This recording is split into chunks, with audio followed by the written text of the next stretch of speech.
Welcome to Ask a Pastor and our library of resource videos. While these videos don't seek to answer the questions people are sending in, the design of these videos are to give context to our conversations. The challenge in creating 3 to 5 minute answer videos is this.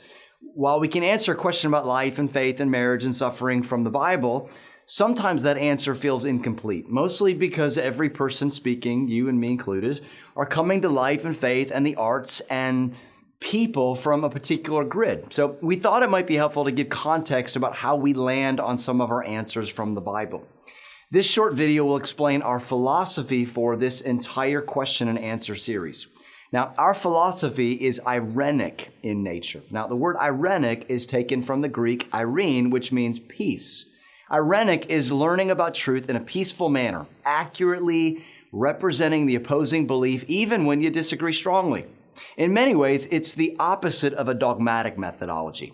So our hope is to present topics and answers in a way that unifies, not divides. While we would certainly score a lot more viewers by being controversial or dogmatic, we could go all Jerry Springer and that would be kind of fun and have people fight it out. And I think people would really watch that. The problem is that we don't really see Jesus operating that way. Again, it would be easy to simply champion an opinion or my personal preference. I certainly have preferences, but that might not actually be helpful and, more importantly, be true to the whole of Scripture. So we want to do our best to answer really hard questions, complex questions. And if we're honest with ourselves, complex questions often have complex, difficult answers. And even more than that, sometimes being Irenic can be really, really difficult. For example, if you were to submit a question about the refugee crisis in our country, it's not exactly black and white, right? In fact, it's downright controversial and multifaceted. For clarity, being Irenic doesn't mean we don't address hard topics. It simply means we want to be peace-loving and as comprehensive as we can. So, for example, as it relates to the homeless issue that many cities in our country have, we could take a singular approach to the homeless and declare all of them lazy and they simply just need to get a job. Are there some in our country who choose not to work when work is offered? Yes, that's true. But isn't it also true that a significant number of the homeless are teenagers and children that have gotten lost somehow in the system? Is that also true? Yeah, it's true. Is it also true that a cycle of poverty, poor education, mass incarceration has exacerbated homelessness in which many adults are unable to find adequate employment? The research tells us yes. Is it true that a significant percentage of homeless are mentally ill and have simply been released onto the streets because government facilities are unable to manage so many? Yes, also true.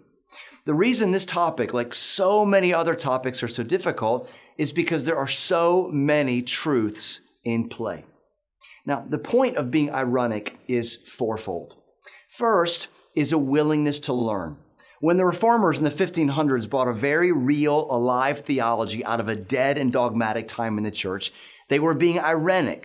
Justification by faith wasn't just a new thing. The reformers, like so many others, believed that everything needed to be tested, including what had been taught at the highest level for hundreds and hundreds of years. And oftentimes that meant if there was a sacred cow that somehow had wandered into the pasture that didn't belong, guess what? They were willing to have a sacred barbecue. We want to be a people that aren't scared of a change and have a willingness to learn. Secondly, operating with an Irenic framework helps keep us humble and grounded. Meaning, we're not actually trying to plant a flag or dig our heels in or try to jump into any kind of cultural war. Our hope is to present as many sides of an issue or question as possible. And in doing so, we let the evidence and information speak for itself. Now, this, of course, can be challenging and seemingly impossible sometimes, simply because there are often dozens of positions on a topic. If we feel strongly about a topic and find that the evidence speaks contrary to it, guess what? We're going to present that as best as we can. And certainly, if a cultural norm runs counter to what the Scripture explicitly teaches, we are going to humble ourselves to the Scripture. The key to an Irenic philosophy is admitting, I might not have all the information on this idea. I might actually be misinformed. I might be wrong. That creates humility in us and hopefully to those who watch this. Third, Irenic philosophy cultivates critical thinking. Because we're now a Google generation, it means finding answers to questions is easier than ever before. The problem with Google, and for clarity, I love Google for finding restaurants or searching out funny memes, but Google actually complicates finding truth. That is, just because a person Googles a question looking for truth, how does that person know which truth they're going to get? Because we're now in an age of 24-hour news, rampant tribalism, and internet algorithms, it's very difficult to discern what is actually true or what is a well-crafted opinion of a blogger living in Saskatchewan. We hope to cultivate a safe place for people to question and have a healthy dose of suspicion. We're not looking to indoctrinate a certain position. We're looking for people to have an encounter with the truth. Now, lastly, the Irenic philosophy helps people build a belief system that's sustainable. I like how Roger Olson says it. Beliefs matter, but not all beliefs matter equally. Or to say it another way, without an Irenic method, all beliefs carry the same degree of conviction. Everything's black and white. You either believe all or you can't believe any of it. And that's just not how belief works. So the Irenic method will actually shore up some of your personal convictions, and you might also realize that some of your other convictions don't actually demand that you die on a hill for them.